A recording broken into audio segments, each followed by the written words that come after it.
يا laaftuu fi bara wanta qabsoo kanaatu qabsoon bara laaftuun wanni qabsoo jaamtuun karaa seeraa tokko deemtii gangalachaa deemti akka gangalattu kana keessa lafa akkam gangalattiin kun gaafeedha. Haa ta'u immoo wanni nama girgireessu jiru booda tana kan namni karaa wal dha'uun dhabeeti maqaa wal dibee wal dhabaa ture waasuun lama godhatee walitti dhufee wal dhabaa ture. Karaa waliin ta'uu dhabeeti waan dhabu dhabee amma namni booda tana karaa kanaan walitti dhufe karaa fannoo kana. Amma gaa jarri maal jedhu fannuma biyyi wajji jirtu tana akka waan fannoon biraa ta'a haarayaa takka dhuftetti si himuu barbaadan. Haya fannoon tun ta'a biyyi harbira jirtus fannoodha ta'a Isayyaas bira galtee biyyaaf lolaa jee Isayyaasii fi biyyi wal lolaan loltuus fannoodha. Hundee fannoodha abbaa jaaree fi meeshaa izii kaabaa namni itti kenne abiyyi bira ta'a. Isii tana dhiisteeti ijoolleen maal jetti? Amma gaa kanarraa haasawa namni. Yeroo kanarraa haasawan dhugaa fi hijiba santu wal makaanii eeggatta gaa siyaasaan goonni kun wal maktu sana. Dhugaan bakka jiru hoo jira fannoon tana hundeen maalimmaas ka jiru sana hundeen nama Oromoon irraa bilisoomuu barbaadde sanirraa dhufa. Tuma keessa dhugaa jira. Ta'ammoo walakkaa tanaa marxoo urgufantuun tabiraadha. Amma gaa adeemsa qabsoo jira ammaas. Tatarsiimoodha takaayoo osoo hin ta'in. Tatarsiimoo tanaas namni gaa amma booda osoo ifiifuu wal dha'uu taa'utu dhaabni siyaasaa kanummaan amma laaltu waa'ee siyaasaa hoggoo fudhanne waan qabsoo siyaasaa hoggoo fudhanne aayidolojii warra keenya Itoophiyaatti amanuu fi aayidolojiin ijoollee keenya ta'uu bootti amantee waraanni suma Oromoota turtuuni amma hanga wal rakkisaa jirtu ilaaleetti. Tabiraa dhiisii uchi kaayee jechuudha keessi jedhe. Amma waliigaltee warra Itoophiyaatti amanuu wajji gootu jira kan Oromoo kanaa lalga amma qabsoo beeku. Oguu qabsoo irratti dhimma gaaddiina xiqqeessuu qabsoo tanaaf fira horuu oguu taate dubbiin karaa kana deemta. Amma gaa yeroo mooraa fira horuudhaaf karaa kana deemtu jira. Firri qabsoo eenyu diinni qabsoo eenyu jettee yeroo gaammaati baatirii keetiin adda guurtu jira. Amma gaa oguu kana keessa deemnu namoota Oromoo makakaleessa fakkeenya waraannisummaa Oromoo kana gaa abiyyi harka galchuuf tattaafachaa turanii wanni kun hin milkaa'in kan amma wanni kun karaa dheeraa wal ooftee as dhufte kana keessatti waatee kana amma fakkeenya deengata hayyoota walitti qabame kana maqaa kan kaase fakkeenyaaf hayyoota walitti qabame kana walitti qabamuun gaariidha. Keessattuu waa lamaa fi amma gaa isaan kana keessa wanni dura hayyoota kanaan waan badee jira. Qabsoo Oromoo tana keessa waatu badee buusiin jaan namootuma waa beekuu waa bada. Nuti eeguma waa badan boodachi gadi wal nyaata fayyaanis dillee qabsaa'onni kuni deeggartoonni kuni warri kun amma lillumaalee gaa uummata kana irraa jijjiiramtu jee wal lole. Warri immoo siyaasaa kan pooseshinaa dhufee qabatu kuni fi warri waa babbarataniifama naa godha achi keessatti gaa kaalkuleeshina isaanii dhawa. Yoo bakka tana keessa na fiddan eessatti ni farkaa jaa. Qabsoo keessatti hin garree takka nuun jaamboota tana guna wal dhowwee kana yoo dhageef. Qabsoo keessatti farkuudha kan hin jirtu immoo qabsoo takka keessatti keessaa qabsee qololaa keessatti uummanni hundi keessatti farku takka jaarraa jaalladha dhaabaa uummanni hundi keessatti farku jaarraa. Qabsaa waatichi dhaqa malee uummanni bakka san dhaquu hin geenye qabsoon uummata biraas hin dhufu. Amma gaa qabsoon tun uummata bira dhufna kun seenju maali? Yoo bilisoomte uummanni kun waa murteeffateeti naannoodhee akka mootummaan itti nama filaturraahis filamee nama dhufuu danda'a. Sadarkaa kanatti uummanni Oromoodhaa dubbatee sagalee kennachuu danda'a. Hanga achi geenyutti jamba baasinaa martoon urgufinaatti dhiisa hanga bakka sanii jiruunfannee haa geenyu warra jiran maal. Shokomsaa dila kana osoo garru namoota riphisee carraa laallachuuf Oromoo tana keessa bara meeqa qabsoo Oromoo tana keessa riphisee osuma gartuu yoo achi qabdee as qabde furmaan hin jiru. Amma gaa hoguu akkasii maal ija jiruunfannee bakka sanaa dhayinu booda uummata adda guuraa jettaa waan kana. Malee naati walii galuu hin dandeenyu faata. Egaa akkas ta'e wanni dura jiraa maali? Yoo dhugumaaf qabsoo deemte akkis qabsaa'u wanti qabsaa'u. Achi dhaynee uummanni adda guuruu carraa uummataaf banu. Uummanni Oromoo akka jiraanna siin jennaanis ati humna taatee achi dhayte wanni sin dhibneef. Waraanaa sirna eeydaa waan uummanni murteeffate san. Uummanni boo'atii mantiisuu qabsoo tana oofaa fiddee dhufte hanga achirraa galata qabda hanga aseetti Kana booda hayyu duree filadhaa yoo nuun jettan raayyaa filannaa naan ja'a.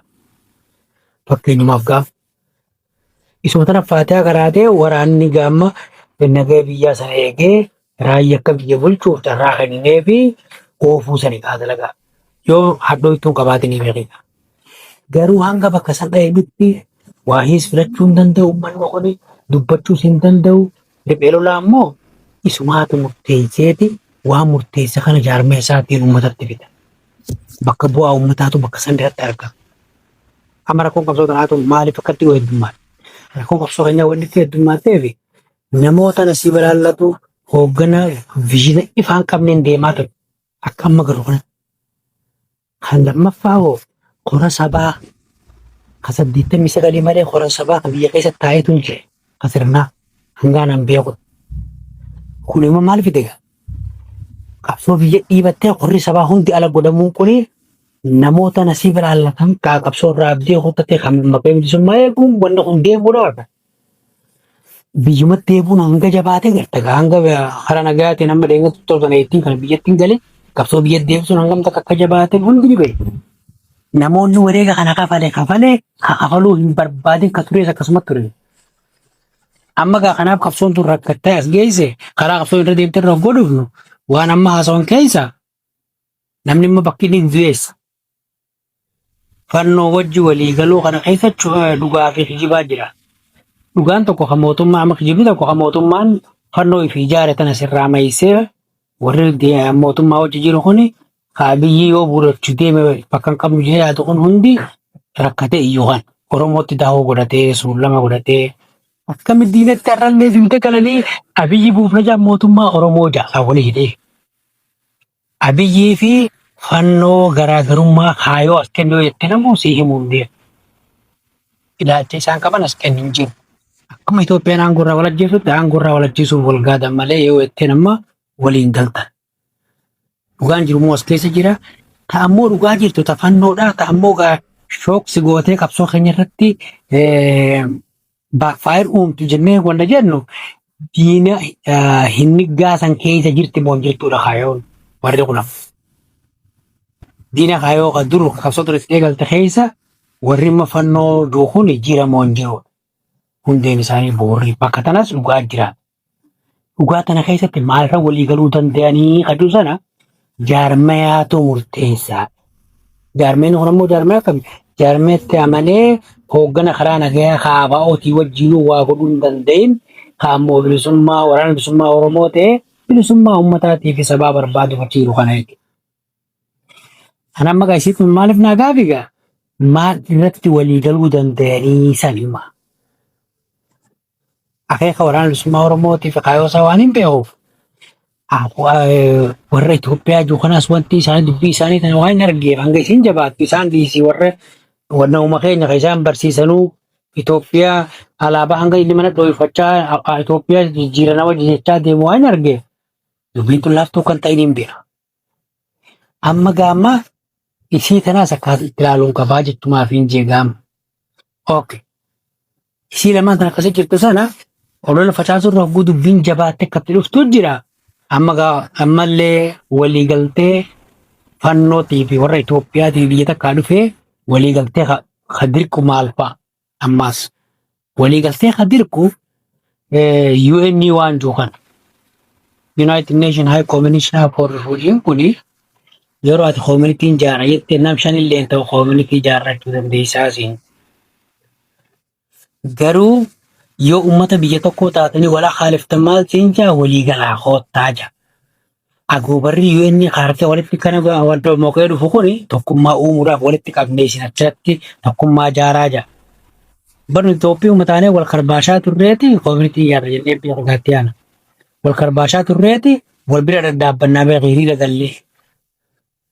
Wal karbaashee wal fidees nuyi Tigreen biyyaa nu baaftes Amaarri san dura waan biraa Oromoo irra dalagaa ture wajji laayina qabatee gaama kaardii raashinaa hojjefachuu jirraa huban. Ka dalagaa dhufee fi ka wal basaasuu dhufee fi ka dhugumaan rakkatee hojii hiriira kana dhaabbatuu fi ka warqee isaan carraa barbaadatu jidduu nama hedduu tokko laayina kana fe'iseera. Amma gaa ummoo UN maal siin jetti gaa? Walumatti qabaa jaaramaa siin jetti.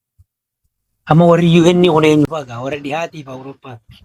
Warri dhihaatiif Awurooppaa ka Itoophiyaa tana jaare maal siin jaaga amma fannoo fi maarree fi aba'oo fi maarreen jiinaati biyya Itoophiyaa tana jaaraa siin jaa yoo ofiisa isaanii rabbise. Akka inni kana jiru akka tanarraa inni isaan hin deebinan niin bi'a. Hanga xiyyatti hin tilmaama jechuuf siin jedhu. Maaliif bakka sanarratti hanga kophee wal duraaf hin beeka. Wanti koomini dhufa maarreetti nama shaniin jaarrachuu dandeessan nuun jechaa jallattoo inni lafa nuu kaa'u jilba kaaya kana inni lafa nuu kaa'u hedduun argeechumaa beenya. Inni kunis amma dirqiidhaan waan achi jiraa waan biisanii walitti qabnee lulleessinaa kaduu kana keessa dubbiin UN sun wayii jirti jette guu shaayii dhugee shaayii xiyya keessa gallaale. Maal jedhamu? Malee warra wal karbaashee fi wal gabroonfate kana warri biyyoonni guddate kun tokko himutti hin jiru. Itoophiyaa bargaa seenaa isii keessa namuun gabroonfannee siin jaa. Silla sillaasee faa ni beektaa silla sillaasee faa jaan warra haila sillaasee illee jiru beekna kanaatu silla sillaasee ni beektaa siin jees gaafa biyyoota amma guddatan kana keessa. Okay, maal agarta gaa? Itoophiyaan hangatti jabduu garta? Itoophiyaa akkatti walii himaa turanii fi akkitti nuti naafi si'anaati beeknu tokkoo miti UN'dhaan waa gangalchuu kana gara. UN waa gangalchuun kuni hooggana keenya konfuushina keessa galcha keessaa tokko kana odoo innis fedhii keessaa qabu hooggana dur kana waa murteessuu irratti dhiibbaa akka qabaate warri dhihaa maal nuun jaan warri maarree maal nuun jaan kajuu kana keessa ka fide qabsoo keessatti tokko kan. Warri dhihaatiin hin mari'anne qabxoon eegalte jaala fi shakkii fi wanni kan duraaniis jedhinuufannaan gachiitti haadha hin jetteen qaalichuma sirra guddaa qabaa hubatu barnoota taatu sirra qabu kanaatu mala sodaa kana tarrisaa jira. Duuba kam goonama waraana handiree kanatti himnee galaa jechuun ni jabaa. Dubbii inni jeetuun hojiirra ooluu laatu fagoo jirtii ni agarta tanaatu as keessa kan galata. Amma gaa dubbiin akkasii wal seentatti maal keessaa fudhata akka jaarmeetti hogguu jettu. Osoo wanni hundi jabaattii beektuuti hogguu jaarmee kan jirtu.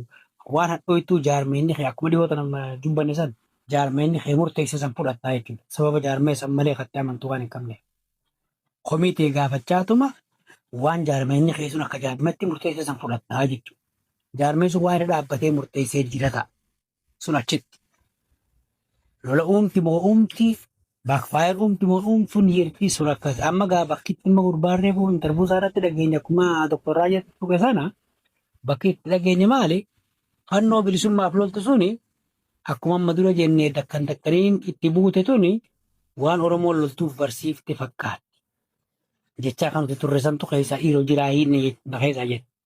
Haa jiraattu immoo saba Oromoo ammaa akka adda fagaatu kana tokkoon suuratti waa'ee kanaa hangam takka jabaattii isaanis numa tilmaaman jeetii yaada. Keessattummaa jara sanii wajjin hariiroo uumuu qoftiin. Akkatti uumeef waan uumeef ni beeka. Ammoo waan tokko jira.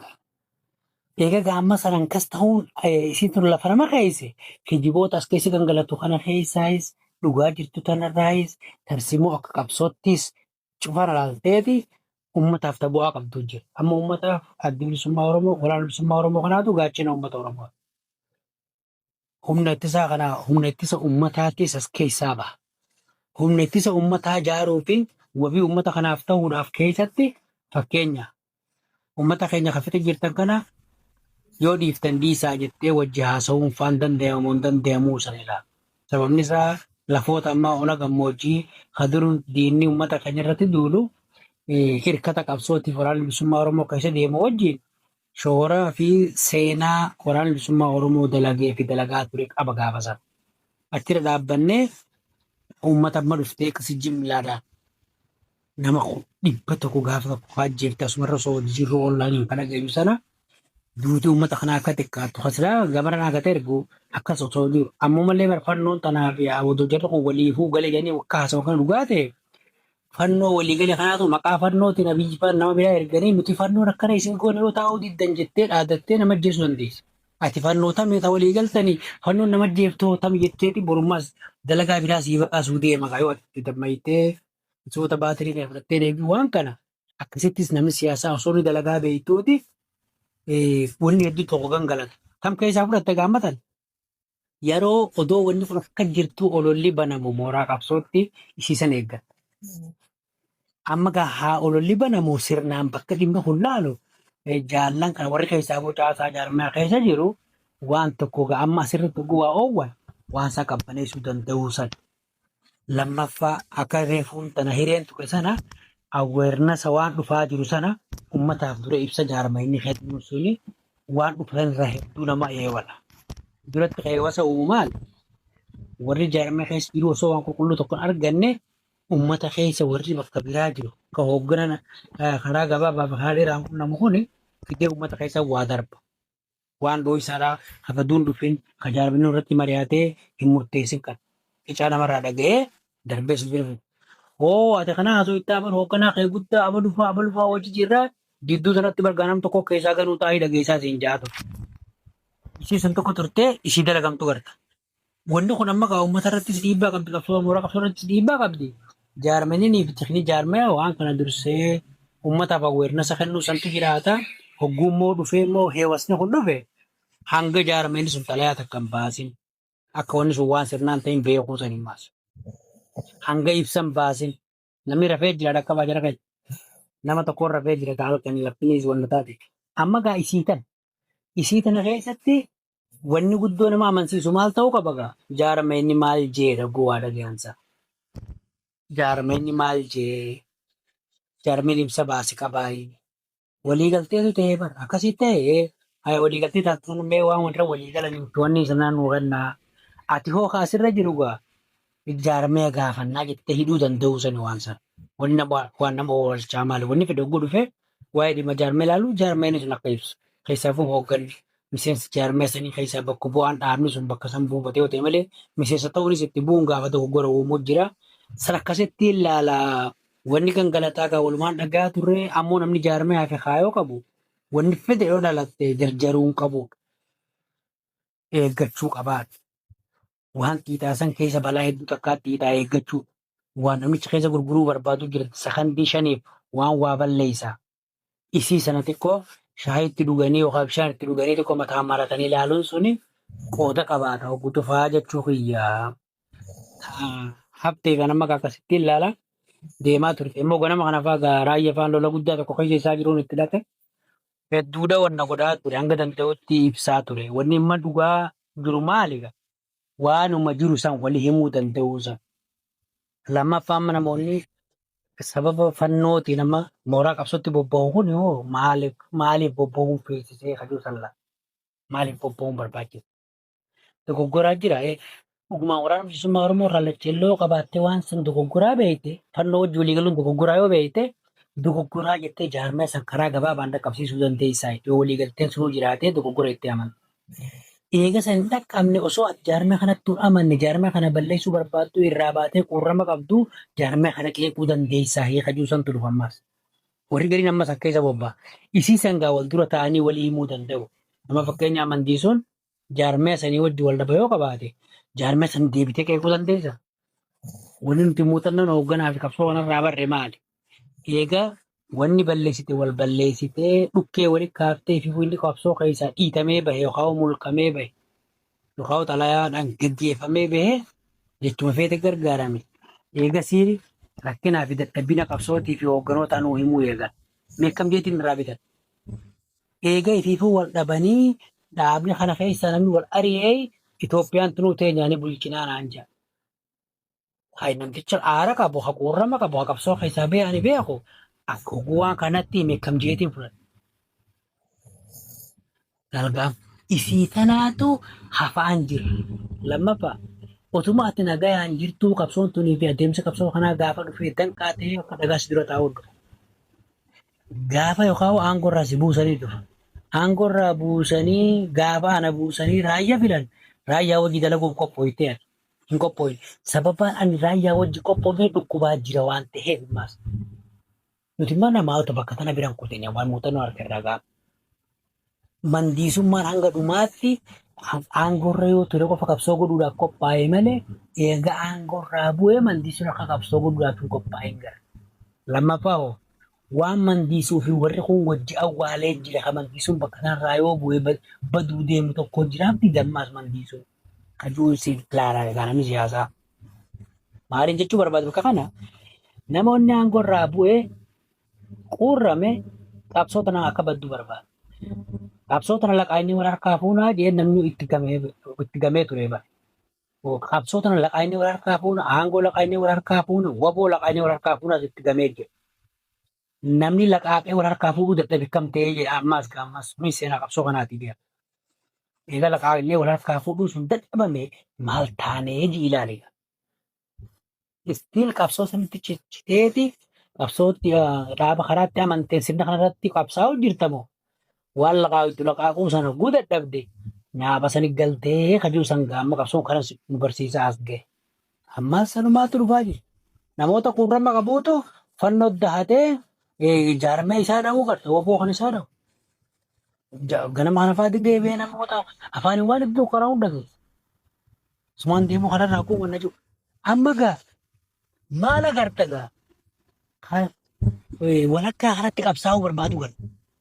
Mootummaa isin deeggaru jechaa waboonis akkasii kana booda waboonis hin jiru jechaa waboo biraa harka qabda yoo jetteef kan hin himne garta ammas. Lallaati. Saniif gaafa duraa hooggana buusuu qabdan nuun jaan hooggana yoo buufnee eenyu fiduu barbaadda qubine nuu himuu hin dandayan turan. Wanni itti hoogganni hoo diktaatara ta'u maali? Nama hooggana kana dha'uu deemu haati gartuutu wal mari'atee hooggana dha'uudhaa deema ta'ee jee ni buufna jee. Yeroo itti buusan ture haalli hayyama namoonni ni buufna jaan kunoo itti qabsumaaf yaadanii buusuuf deemanii lakkii buusuun hin barbaachisu jettee jilba lafaan tuquun dirqamte jechuudha. Sababni isaa qabsuun haa dandamattu jettee. Inni immoo san keessa diktaatara ta'aa deemuu irraan deebuuba. Maaliif nama isa dha'uu deemu harka inni iska. Sana keessa waa wal duubee wal ganaanaa ture qabsoon tungaa karaa dheeraa tokko gangalachaa dhufte wanni isin jiru kanaa jira.